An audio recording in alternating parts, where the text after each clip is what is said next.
Right then, hello again. This, I'm pretty sure, is an old Suzuki engine, boat engine, and unfortunately we have a few problems with it. There's a shaft and a little 3-braid pop at the bottom. Now I'm going to have to do a strip down on this one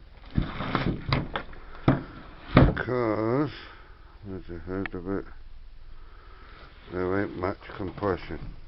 In fact, it's very easy to turn over, which is never a good sign with these little engines. It's only I think it's only a 2-horse or something like that. So first job is to undo that one, and it's all falling off.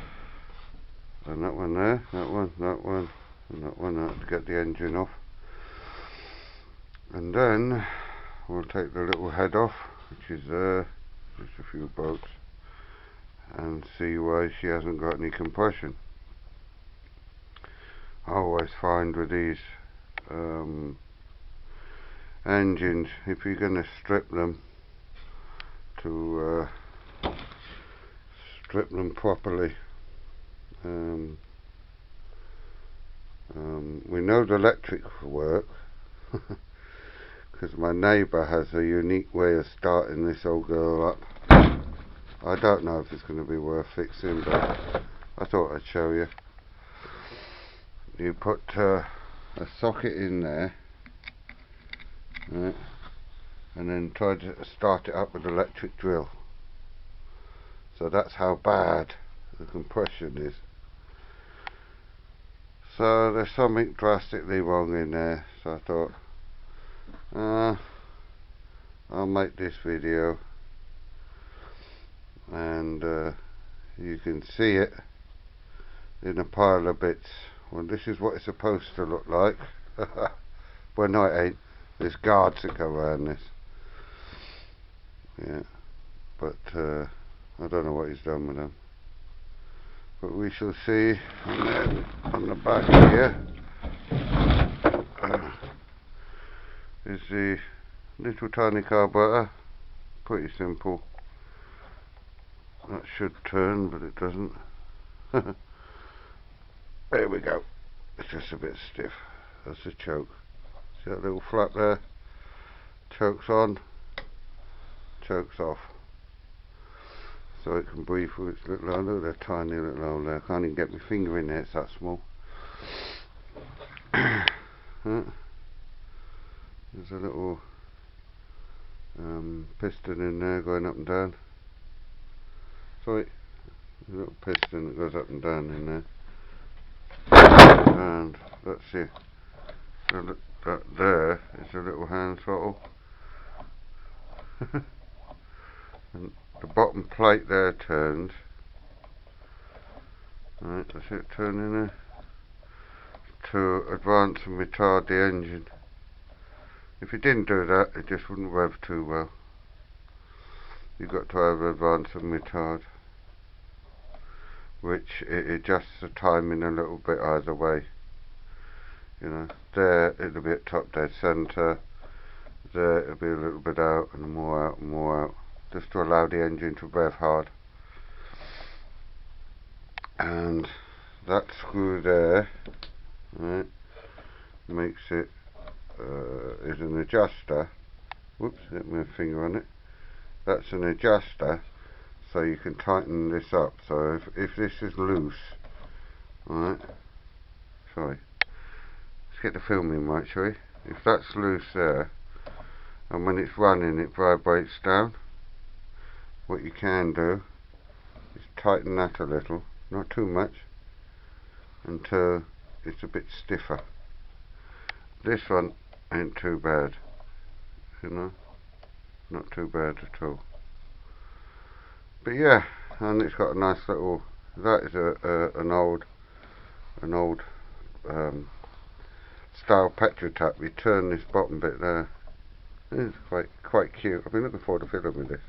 Quite like it. Fiddling with these old boat engines. Yeah, all fun.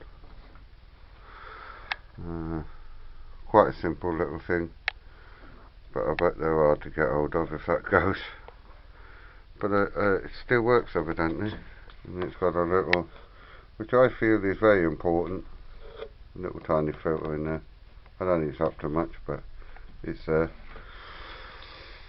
But with these boat engines you get all sorts of, you can see a little bit there, that little bit of rubbish stuck to it inside the tank. So it's always best to have a little inline filter. I have one on my 20 horsepower engine, which is over there, that blue one. That's already been on the internet, that one. That's had a rebuild and it's working well, but unfortunately last week I took it out and my fuel pump decided to fail on me. So I've yet found out that there's certain types of fuel pump to fit certain types of engine as well, so that's quite interesting. I thought they were pretty well standard, you know, so the ones I've seen. But no, you learn something every day. Still going well though, even though the wings are 2 piston rings on one piston and there's 3 on the other. It goes like a good one. These are old Seagulls I got that I bought, and they're going to need addressing, and this one is addressed. Nice bit of compression on that one. Very good. Goes like a trooper, that one. You can still buy the spark plugs for these things, but the thing I got to get is a new plug cap, because it keeps falling off. It's pain in the back when you got to start it with a bit of string. But it starts pretty good. Nice simple carburetor. Little choke. Goes in. Oh, I like chokes like this. They're so reliable. No cables to bust, no electrics to go. My mate's got a 40 horsepower, I think it's a Johnson, and the what they call it, the solenoid's gone, and boy, that's going to cost him. I must ask him how much, but anyway, because the actual fuel goes through the solenoid and gets pumped into the carburetor, so that should be quite interesting, that one. But there you are. I shall get it into a pile of bits and update you on the video, and you can see what's wrong with the old girl, but we'll find out what makes it tick. See you later. Bye.